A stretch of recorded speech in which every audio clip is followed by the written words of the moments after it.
오늘 우리에게 주신 하나님의 말씀은 사도행전 19장 1절에서 20절까지의 말씀입니다. 사도행전의 말씀을 다시 우리가 같이 읽게 되는데요. 19장 1절에서 20절까지의 말씀입니다. 제가 한 절 길지만 우리가 성경의 전체적인 흐름들을 또 이해하고 묵상하는 데 도움이 될 것 같아서 같이 읽도록 하겠습니다. 제가 1절, 여러분이 2절 읽겠습니다. 아볼로가 고린도에 있을 때에 바울이 윗지방으로 다녀 에베소에 와서 어떤 제자들을 만나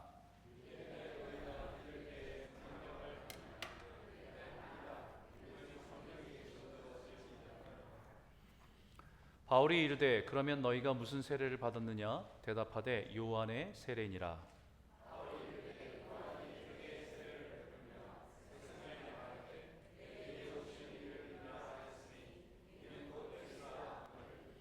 그들이 듣고 주 예수의 이름으로 세례를 받으니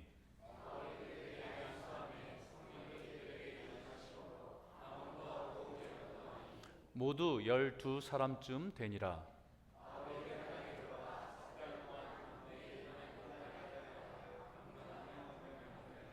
어떤 사람들은 마음이 굳어 순종하지 않고 무리 앞에서 이 돌을 비방하거늘 바울이 그들을 떠나 제자들을 따로 세우고 두란노 서원에서 날마다 강론하니라.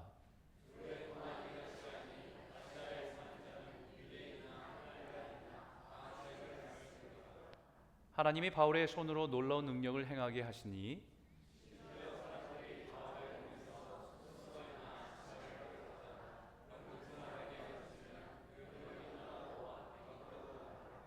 이에 돌아다니며 마술하는 어떤 유대인들이 시험 삼아 악기 들린 자들에게 주 예수의 이름을 불러 말하되 내가 바울이 전하는 예수를 의지하여 너희에게 명하노라 하더라.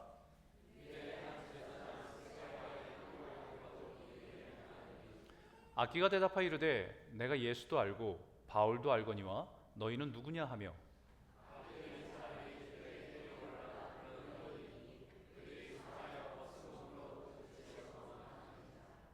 에베소에 사는 유대인과 헬라인들이 다 이 일을 알고 두려워하며 주 예수의 이름을 높이고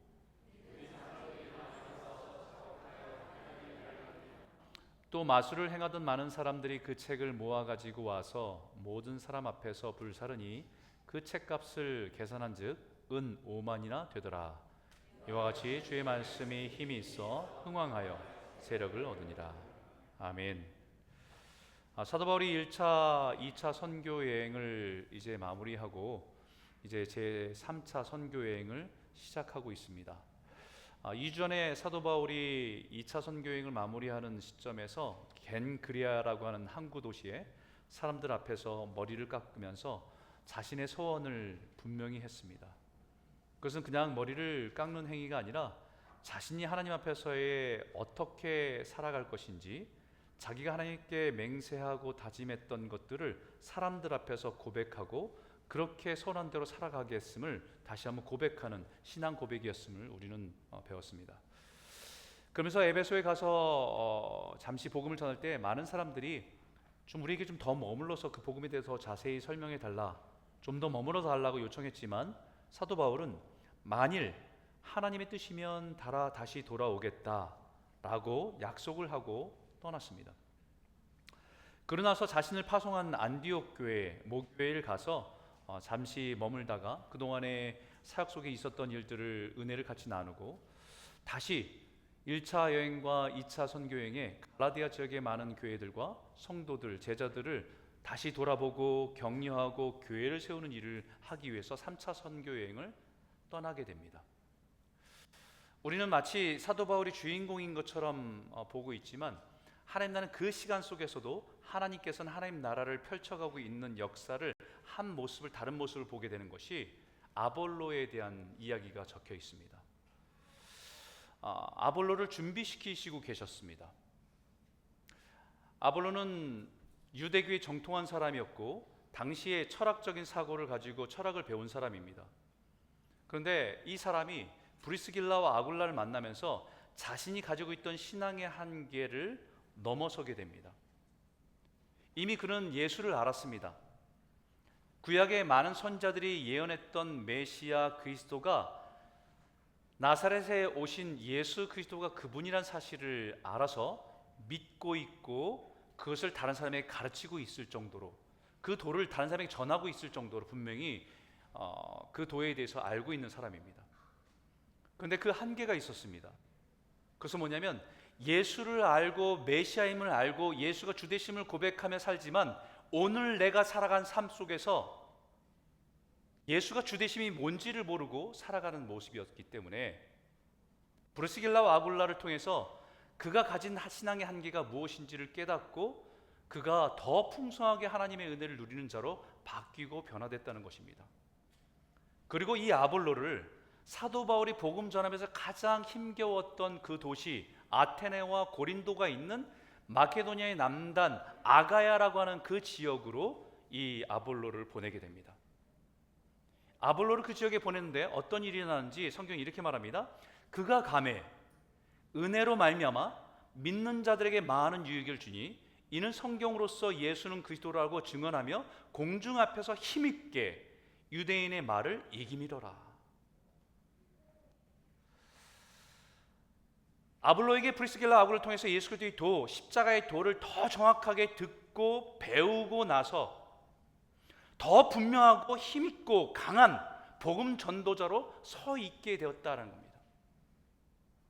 이미 알고 있는 성경, 이미 예수 그리스도에 향한 복음, 이 복음이 더 풍성하게 됨으로 인해서 어떤 사람들 앞에서도 기죽지 않고 더 분명하게 내가 믿는 복음에 대해서 강력하게 그들에게 복음을 전할 수 있는 사람으로 바뀌었다는 것을 말씀하고 있어요.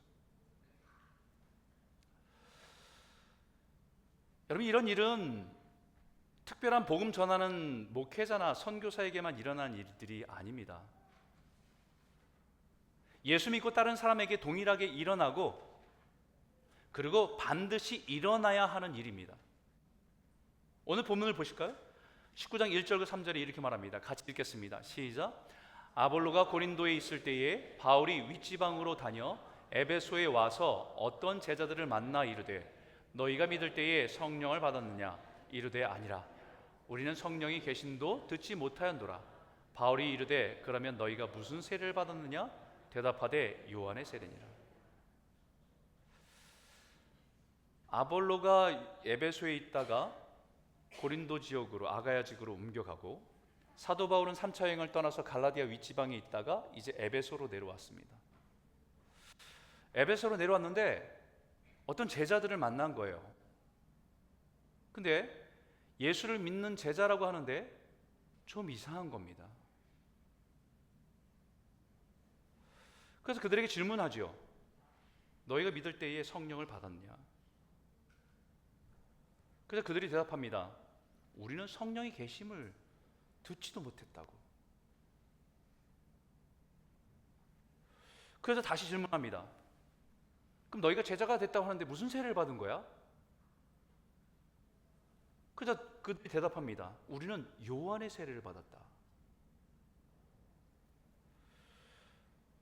여러분, 이 상황이 누구와 같은 상황이냐면 사도행전 18장에 아볼로가 브리스길라와 아굴라를 만날 때의 상황과 동일합니다. 예수의 도를 알았어요. 우리가 기다린 메시아가 예수라는 사실을 알았습니다.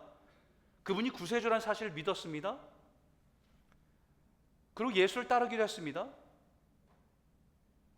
그 도를 가르치고 배우고 전하던 사람들입니다. 근데 뭔가 부족해요. 뭔가 좀 이상해요. 그래서 사도 바울이 다시 이렇게 말합니다. 바울이 이르되 요한의 회개의 세례를 베풀어 백성에게 말하되 내 뒤에 오시는 이를 믿으라 하였으니 이는 곧 예수를 하거늘 그들이 듣고 주 예수의 이름으로 세례를 받으니. 요한의 세례를 받았으면, 너희가 요한의 세례를 받았으면 요한이 세례를 베풀면서 말한 거 기억하고 있지? 이 말이에요. 요한이 세례를 베풀면서 너에게 무슨 말을 했는지 기억하고 있지? 이 말입니다. 회개하라, 천국이 가까웠느니라. 그 천국이, 그 하나님 나라가 장차 죽고 나서 가는 그 나라가 아니라 주님 예수 그리스도가 우리의 주 되시면서 우리의 삶의 주 되셔서 다스리는 그 나라를 누리고 있는 것이 하나님의 나라라는 것을 말하고 있는 거예요. 우리가 이 땅의 생을 마감하고 나아갈 그 나라, 그리고 장차 임할 새 하늘과 새 땅을 말하는 것이기도 하지만, 이미 임한 하나님의 나라, 예수를 주를 고백하며 살아가는 사람들 안에 그분이 다스리는 그 하나님의 나라, 그 나라에 대해서는 왜 모르냐라고 얘기하는 거예요.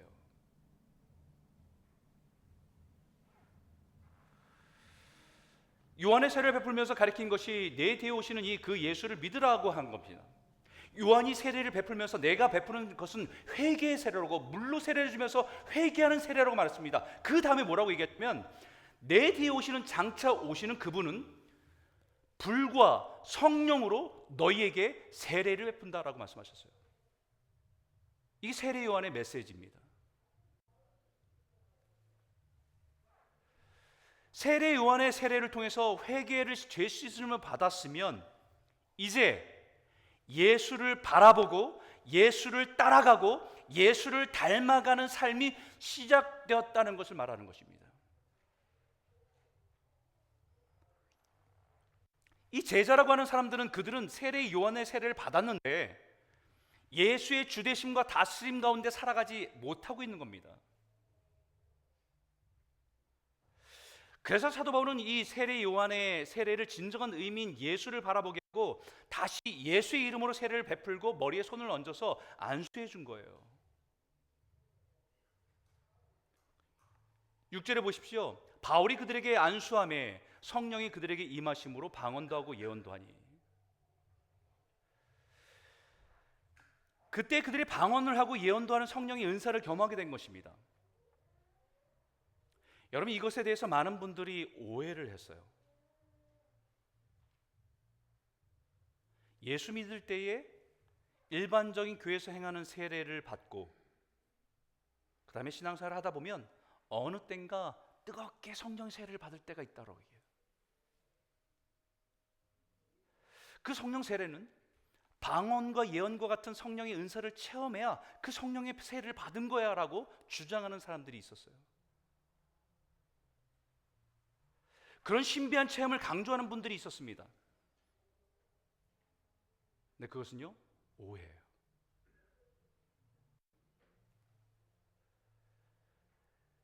세례 요한의 세례는 죄에서 돌이켜 예수를 향하게 합니다. 예수 이름의 세례는 성령을 따라 살아가게 하는 거예요. 사도 바울이 이것을 굳이 구분한 이유가 있습니다. 여기에 성경에 너희에게 그러면 너희가 무슨 세례를 받았냐라고 할 때 여기에 헬라 원문에 에이스, 무엇을 향한 세례를 받았냐라고 묻는 거예요. 무엇을 향한 세례를 받았냐? 세례가 단순한 종교 의식이 아니라 누구를 향해 있느냐, 누구를 안으로, 내 안으로 들여 모시고 살아가고 있느냐를 말하고 있는 것입니다. 요한의 세례는 예수의 이름의 세례로 그분 안에, 그분을 향해서 그분 안에 거하게 되는 세례라는 말씀입니다. 다시 말하면 세례 요한의 세례는 회개의 세례라고 말하듯이 지금까지 자신이 걸어갔던 그 길이 죄의 길임을 깨닫고 그 길로 계속 걸어가면 멸망과 심판의 길임을 깨달아 이제는 그 길에서 걸어가지 않고 돌이키겠다라고 하는 믿음의 결정입니다. 요한의 세례는 죄인의 길에서 예수님을 믿고 따르는 길로 나아가겠다라고 하는 결정이 따르는 길입니다. 인생의 방향의 전환을 의미하는 거예요. 다시 예수의 이름으로 세례를 베푸는 것은 이제 예수가 내 안에 주로, 내 안에, 내가 예수 안에 거하는 삶의 시작임을 말하는 것입니다. 내 삶이 예수가 주가 되어 살아가도록 성령이 임하시고 다스리고 인도하는 삶을 살아가고 시작한다는 얘기예요. 여러분, 이것은 우리가 예수를 믿는 우리들도 진지하게 다시 우리의 신앙을 돌아보면서 생각해 보아야 됩니다. 여기에 계신 대부분의 많은 분들은 거의 다 90% 이상이 세례를 받으신 분들입니다. 하도 오래전에 받아서 언제 받은지조차 기억이 나지 않은 분들도 많을 겁니다. 저도 교회에서 16살, 중학교 2학년인가요? 그때 나이가 됐으니까 그때 다 그냥 중고등부에서 받으니까 저도 그때 받았어요. 아마 어떤 분들은 군대에서 초코파이 준다고 해서 교회에 열심히 다니다가 어느 날 세례 준다고 해서 세례 받은 분도 있어요.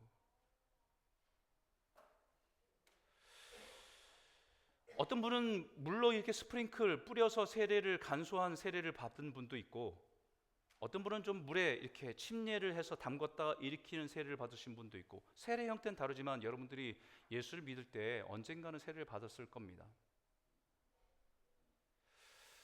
그 세례가 의미하는 바가 뭐예요?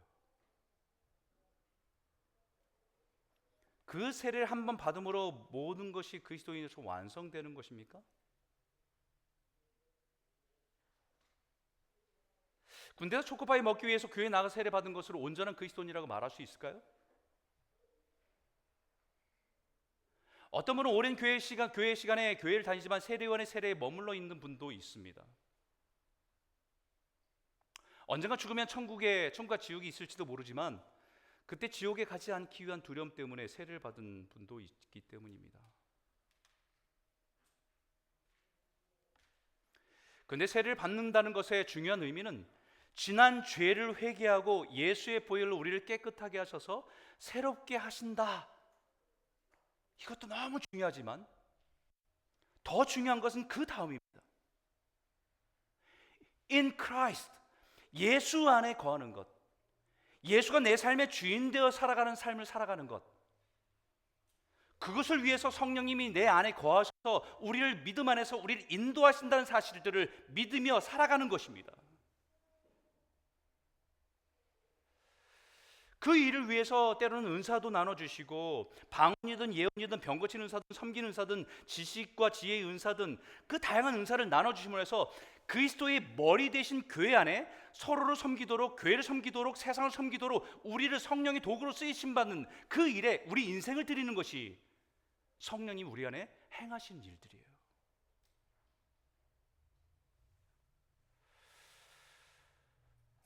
제가 목회를 하면서 많은 분들을 만나고 개인적으로 만날 때 이런 분들이 좀 있더라고요. 예수를 믿는다는 것이 무엇인지를 정확하게 성경을 통해서 깨닫고 나서 그분들이 한 얘기예요. 목사님, 저 세례 다시 받으면 안 됩니까?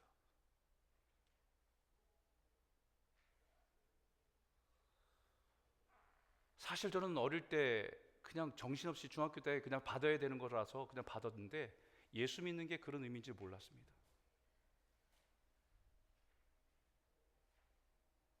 교회 다니는데 세례 안 받으면 마치 세상 사람들 구분이 안 될 것 같으니까 받아야 되는 절차인 것처럼 느껴져서 그냥 받았는데 예수 믿는다는 것이 그런 의미인지 몰랐습니다. 세례 받는다는 것이 그런 의미인지 몰랐습니다.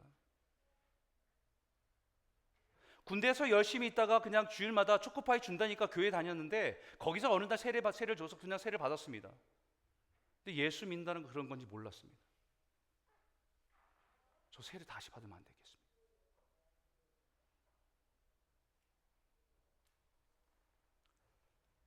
세례 다시 받을 필요는 없지요. 그러나 우리가 예수를 믿는 것이 무엇인지를 분명히 알아 그 믿음으로 살아가는 것이 더 중요하기 때문입니다. 사도 바울이 그 제자들이 물었던 질문을 다시 여러분들에게 묻습니다. 너희가 믿을 때에 성령을 받았느냐? 너희가 예수 이름으로 세례를 받을 때에 성령님이 여러분들 안에 계시고 그 성령님이 여러분의 인생을, 여러분의 삶을 이끌어 가시는 것을 믿느냐는 거예요. 여러분들이 중학교든 여러분들이 어느 순간에 예수를 믿고 세례를 받았을 텐데 그 세례를 받았을 때 여러분들 안에 계시는 성령님이, 여러분에게 끊임없이 말씀하시는 그 성령님이 그분 안에 살아가는 것, 그분을 인정하고 살아가는 것이 시작됐냐는 거예요.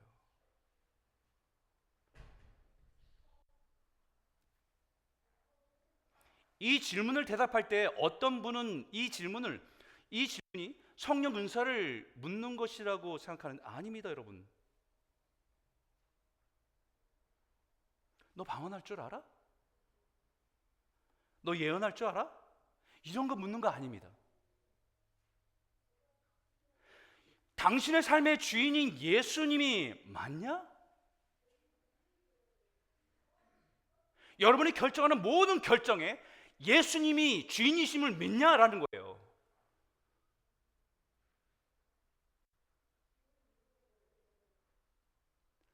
작은 것 하나에서 이것을 결정할 때 주님이 원하시는 것으로 내가 순종하고 살아가고 있는가? 아니면 내가 하고 싶지 않은 것에 대해서 끊임없이 자기 주장으로 살아가고 있냐라는 질문입니다.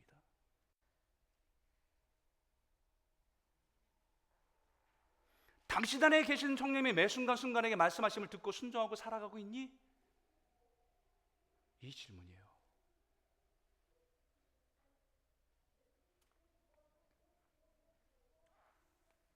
사랑하는 성도 여러분, 우리가 예수의 이름으로 세례를 받았다고 한다면, 우리가 죄 씻음을 받아서 거룩해지고 깨끗해짐으로 다시 예수를 통해 살아가는 삶이 시작됐다는 얘기예요.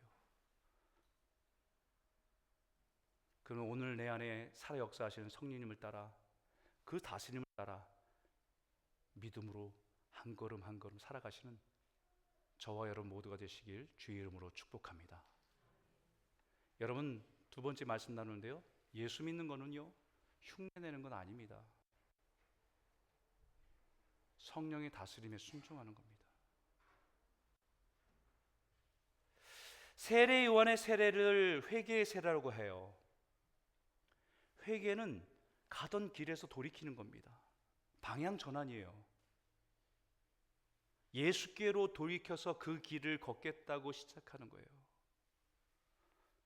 내 인생의 방향이 바뀐 겁니다. 근데 세례를 받았어도 자기 인생의 방향이 바뀌지 않았다면, 걸어가는 건 다음 문제, 방향조차 바뀌지 않았다고 한다면 세례는 무의미합니다.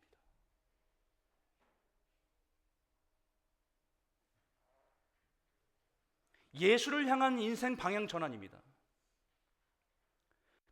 그렇기 때문에 성령의 세례는 예수 안에 거하는 세례예요. 그분의 사랑의 관계 안에 들어가는 것입니다. 그 사랑 안에 머무는 것입니다. 그분의 음성을 듣는 거예요. 따뜻한 음성을 듣는 겁니다. 그 사랑의 관계에서 나에게 주시는 은사를 통해서 그분의 사랑을 더욱 많이 누리게 하시고 드러나게 하신 겁니다. 근데 성령이 없으면 하나님의 말씀을 거부합니다. 마음이 완악해져요.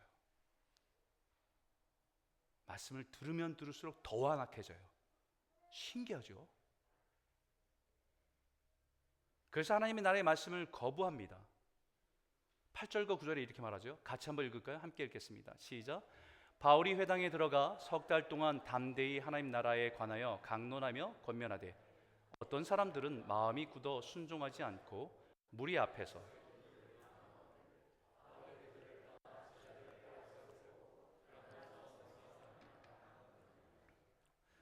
사도 바울이 하나님 나라의 복음을 열심히 전합니다. 그런데 어떤 사람들은 듣지 않습니다.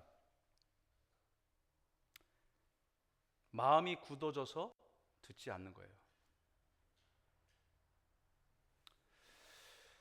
이 듣지 않는다는 얘기가 귀에 청각에 장애가 생겼다는 얘기가 아닙니다. 복음을 듣지만 마음의 뿌리를 내리지 못한다는 얘기예요. 귀로는 듣지만 그 말씀이 그 마음의 심령의 뿌리를 내리지 못한다는 것이 듣지 못한다는 얘기입니다. 이 마음이 굳었다는 이 말이 출애굽할 때 바로의 마음이 완악해졌다는 말과 또 동일한 거예요. 바로가 모세가 10가지 재앙을 하나님께서 행하실 때 그것을 보면서 부정할 수 없습니다. 놀라운 하나님 이적을 보면서 여호와가 살아계심을 부정할 수 없습니다. 살아계심을 압니다. 하지만 알수록 그 마음을 더 강하게, 완악하게, 딱딱하게, 고집스럽게 거부합니다.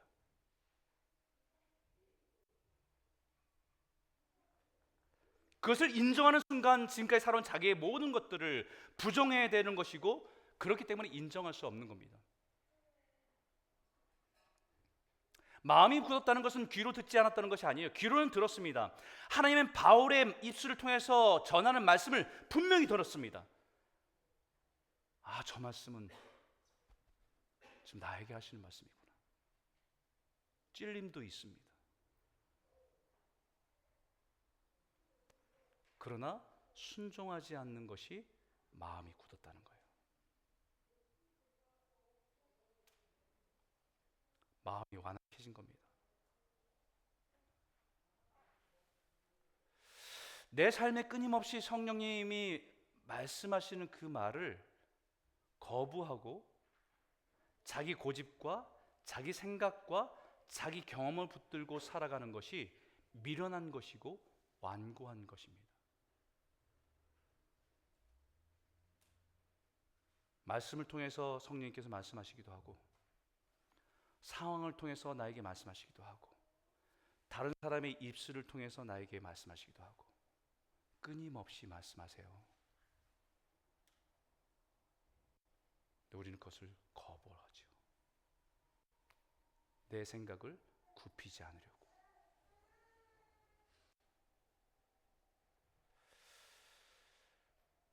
그런데 주의 말씀을 듣고 순종한 사람들에게 놀라운 일들이 일어납니다. 자신의 마음 밭을 딱딱한 마음이 아니라 부드러운 마음으로 하나님의 말씀을 들을 때에 놀라운 역사가 일어나게 하십니다. 10절과 11절에 보면 두 해 동안 이같이 하니 아시아에 사는 유대인들이나 헬라인이나 다 주의 말씀을 듣더라. 하나님이 바울의 손으로 놀라운 능력을 행하게 하시나니 심지어 사람들이 바울의 몸에서 수건이나 앞치마를 가져다가 병든 사람에게 얹으면 그 병이 떠나고 악기도 나아가더라. 하나님의 말씀을 듣고 마음으로 믿는 사람에게 사도 바울을 통해서 놀라운 일을 행하시는 거예요. 성령의 능력을 행하게 하시는 것입니다. 여러분, 기적은요, 하나님의 능력과 우리 믿음이 만날 때 터지는 거예요. 우리 믿음이 없는데 하나님의 능력이 행했잖아요. 그럼 우리는 뭐로 보냐면 우연이라고 얘기합니다. 어쩌다 그런 일이 생겼겠지. 믿음으로 반응한 사람에게는 자기에게 행하신 능력을 보여요.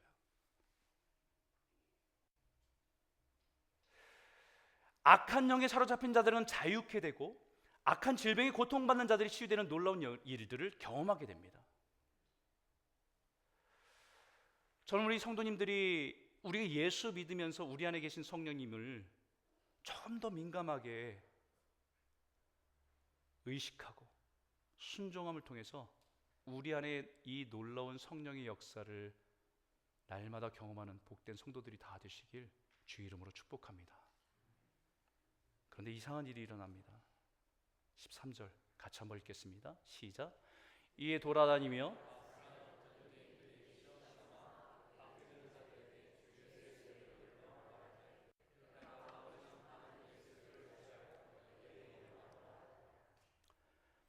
어떤 유대인들이 사도 바울이 행하는 것을 흉내내고 있습니다.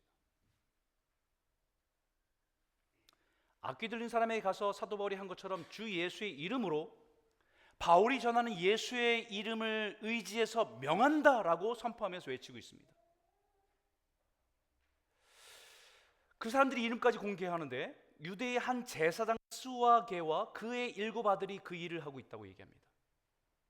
유대계의 전통 안에 있는 사람들이에요. 사도 바울이 한 것처럼 내가 예수의 이름으로 명하노니 사단아 물러가라, 내가 의지하는 예수의 이름으로 명하노니 그에게서 떠나갈지어다 라고 외치고 있는 것을 따라서 흉내내고 있습니다. 그러다 15절에 악기가 대답하여 이르되 내가 예수도 알고 바울도 알거냐, 너희는 누구냐 하며 악기 들린 사람이 그들에게 뛰어올라 눌러 이기니 그들이 상하여 벗은 몸으로 그 집에서 도망하는지라. 악기가 뭐라고 하냐면 내가 예수도 알고 바울도 아는데 넌 도대체 누구냐? 그들은 바울이 행했던 것과 같이 예수의 이름을 말하고 선포했지만 달랐습니다. 무엇이 달랐을까요?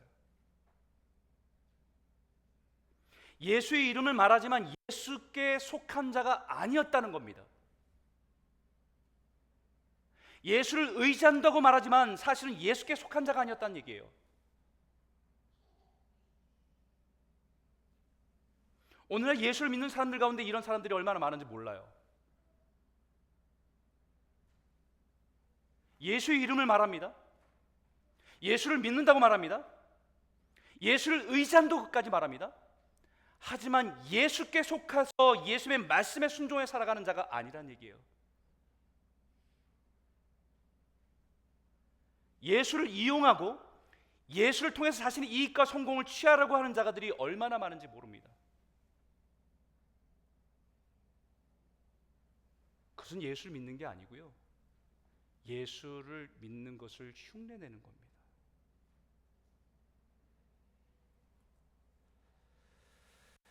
사람들이 볼 때는 예수를 잘 믿는 사람으로 보일 수도 있습니다. 예수의 이름으로 신기한 일을 행하기도 해요. 근데 악한 귀신도 알듯이 주님 앞에 설 때에 분명하게 드러납니다. 예수님께 이렇게 말씀하셨거든요. 같이 한번 큰 목소리로 읽을까요? 시작. 그날에 많은 사람이 나더러 이르되 주여 주여 우리가 주의 이름으로 선지자 노릇하며 주의 이름으로 귀신을 쫓아내며 주의 이름으로 많은 권능을 행치 아니하였나이까 하리니 그때에 내가 저희에게 밝히 말하되 내가 너희를 도무지 알지 못하니 불법을 행하는 자들아 내게서 떠나가라 하리라. 전 성경 읽으면서 이 말씀이 제일 무섭습니다.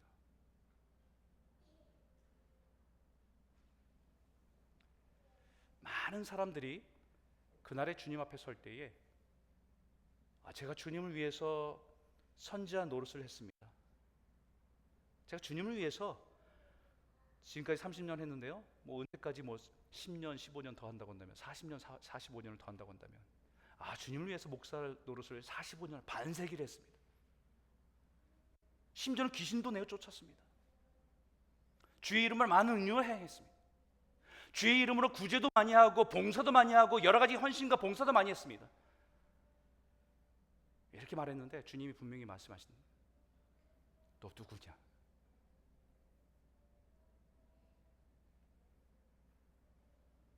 내가 너희를 도무지 알지 못하니 불법을 행하는 자들아 내게서 떠나가라.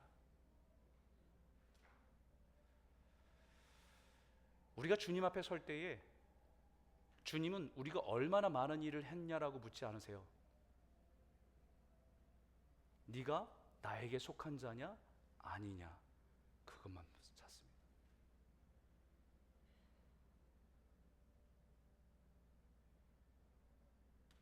네가 나에게 속한 자였느냐 아니냐. 달란트 비유에서 2달란트 5달란트 받은 사람들이 얼마를 남겼냐라고 관심이 없습니다. 주님은 착하고 충성된 종아 네가 지극히 작은 일에 충성하였도다 라고 말씀하세요.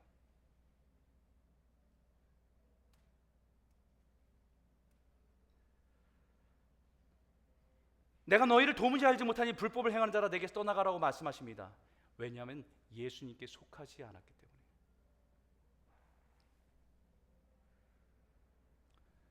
불법을 행한다고 말씀하세요. 여러분, 제가 누구의 이름을 가지고 마치 그 권한이 있는 것처럼 행위하면 그것을 사회적으로 어떤 법 위반인 줄 아세요? 명의도용입니다.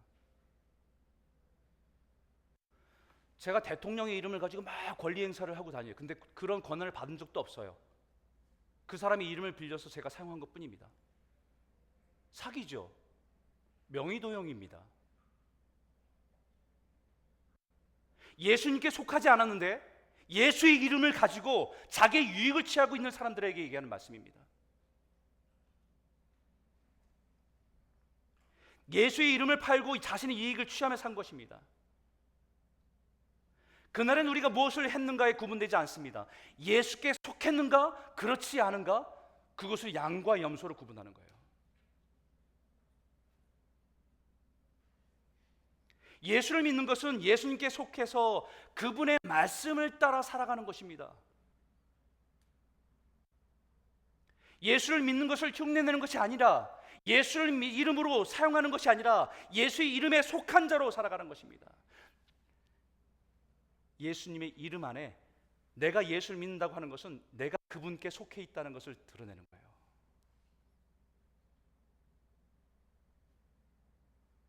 그 이름에 부끄럽지 않게 예수를 의지해 살아가는 것입니다. 저는 우리 교회 성도님들이 어느 날인가 우리가 인생을 마치고 주님 앞에 설 때에 우리가 어떤 일을 하든 간에 상관없이 우리를 안아주시면서 착하고 귀한 종이, 충성된 종아, 작은 것을 맡겼는데 충성을 다했구나. 주님께 속한 자로 주님의 위로와 사랑을 얻는 귀한 성도들이 다 되시길 주님의 이름으로 축복합니다. 하나님 말씀에 순종할 때요, 마지막 절입니다. 힘이 있습니다. 그리고 그것을 끝나지 않고 흥왕합니다. 그리고 세력을 얻습니다. 우리 말씀 18절과 20절 말씀은 크게 한번 읽어볼까요? 함께 읽겠습니다. 시작. 믿은 사람들이 많이 와서 자복하여 행한 일을 알리며 또 마술 행하던 많은 사람이 그 책을 모아가지고 와서 모든 사람 앞에서 불사르니 그 책값을 계산한즉 은 5만이나 되더라. 이와 같이 주의 말씀이 힘이 있어 흥왕하여 세력을 얻느니라. 여러분, 예수 믿을 때 나타나는 힘은, 예수 믿으면 우리에게 힘이 나타나요. 근데 그 힘은요, 소유하는 데 있지 않습니다. 순종하는 데 있습니다. 세상에서의 힘은 소유에 있다고 합니다. 얼마나 많은 재산을 가지고 있는지, 얼마나 많은 권력과 능력을 가지고 있는지, 얼마나 많은 무기를 가졌는지에 따라서 강하다, 약하다라고 얘기하고 힘이 있다라고 얘기합니다. 그런데 예수 안에서 강해지는 것은 오히려 그런 세상에 의지하던 것들을 내려놓고 하나님의 말씀에 순종할 때 강해집니다.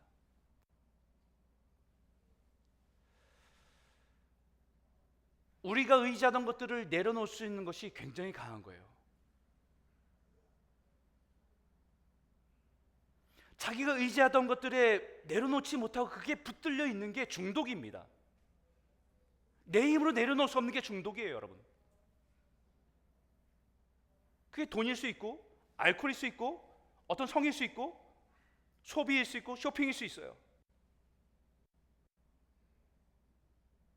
이걸 내려놓지 못하는 게 중독이에요, 여러분. 예수를 진짜 믿기 시작한 사람에게 일어난 변화는 자신의 안에 있는 죄를 자복합니다.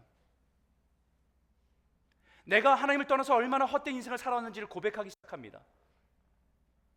자신의 잘못을 인정하면서 자기의 무지함을 고백하면서 주님 없이 살아갈 수 없는 존재임을 고백하는 것을 시작합니다.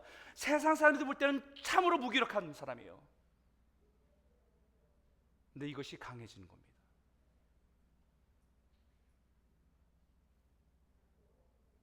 세상이 자신이 의지하던 것들을 내려놓는 것입니다. 에베소에서 그 변화가 일어났어요. 사람들이 마술을 의지해서 살았던 사람들입니다. 자신의 인생을 마술에 의지해서 살아왔던 사람들이에요. 그런데 그 사람들이 예수를 발견하고 나서 예수를 믿기 시작하면서 그 마술책을 다 태워버립니다. 그 책의 가치가 은 5만 드라크마라고 하는데, 한 노동자가 하루 일당이 한 드라크마라고 한다면 5만 일 동안에, 즉 이것을 환산하면, 오늘날 환산하면 이게 500만 불 혹은 750만 불 정도 되는 엄청난 가치예요. 지금까지 그것을 붙들고 살았어요. 이거 없으면 안 될 것 같아서 지금까지 그걸 붙들고 살았던 사람입니다. 그런데 이것을 내려놓고 이거 없어도 예수님 붙들고 살겠다고 하는 것이 강함입니다. 끝까지 그것을 버리지 못하고 내려놓지 못하는 것이, 그것이 중독이고 그것이 약한 거예요.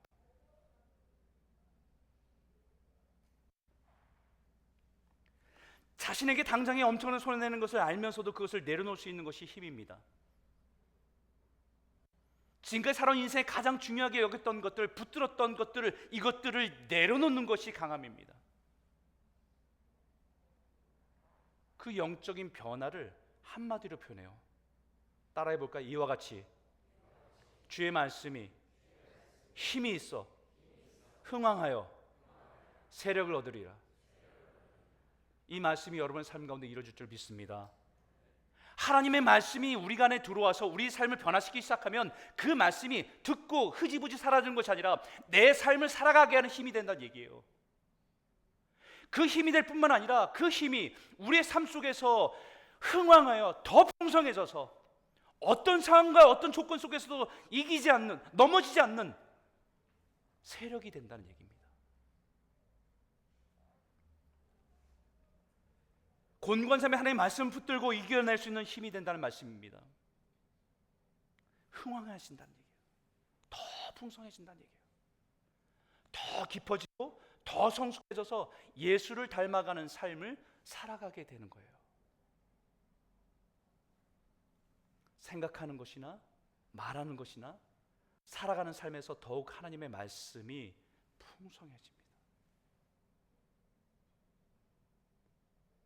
말씀이 힘이 없다는 얘기는요, 여러분도 주일날 말씀 듣고 사라지고 내 삶과 아무런 관련이 없다는 얘기예요.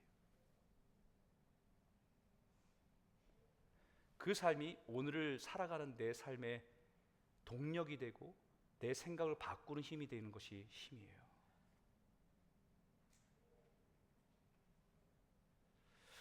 여기에 강한 세력을 얻는이라 이 단어가 이스퀴오라고 하는 단어인데, 어떤 도전과 어떤 싸움에서도 지지 않는다는 뜻이에요. 모든 상황에서 넉넉히 이길 수 있는 힘을 가졌다는 얘기입니다. 이런 의미의 이스퀴오라는 단어를 가장 강력하게 예수님이 선포한 말씀이 있습니다. 우리 한번 같이 한번 읽어볼까요? 마태복음 함께 읽겠습니다. 시작. 또 내가 내게 이르노니 너는 베드로라. 내가 이 반석 위에 내 교회를 세우리니 음부의 권세가 이기지 못하리라. 음부의 권세가 여러분들의 삶을 흔들어놔도 그 권세가 우리를 이기지 못할 정도로 강한 세력권 안에 있게 된다는 말씀입니다. 믿음 위에 서는 사람, 믿음 위에 서서 사는 사람을 결코 이길 수 없다는 말씀이에요. 어떤 상황과 어떤 능력도 결코 이길 수 없는 영적으로 강한 세력을 가진 자로 살아가게 하신다. 사랑하는 성도 여러분, 이 시대 우리에게 정말 필요한 말씀입니다. 저와 여러분의 삶에 하나님의 말씀이 더 힘이 있어 흥왕하고 성장해서 어떤 권세도 우리를 흔들 수 없는 그 강한 세력을, 힘을 가지고 넉넉히 이기며 살아가는 저와 여러분 모두가 되시길 주의 이름으로 축원합니다. 우리 한번 같이 한번 기도할까요?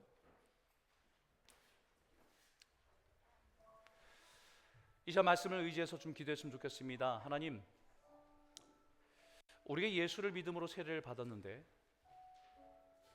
예수님이 죄인인 나를 용서하셔서 다 씻어서 깨끗함을 얻었다는 것은 믿습니다. 그런데 왜 내 삶이 이렇게 무기력하죠? 조금만 환경이 바뀌고 조금만 상황이 바뀌면 왜 이렇게 무기력한지 모르겠습니다.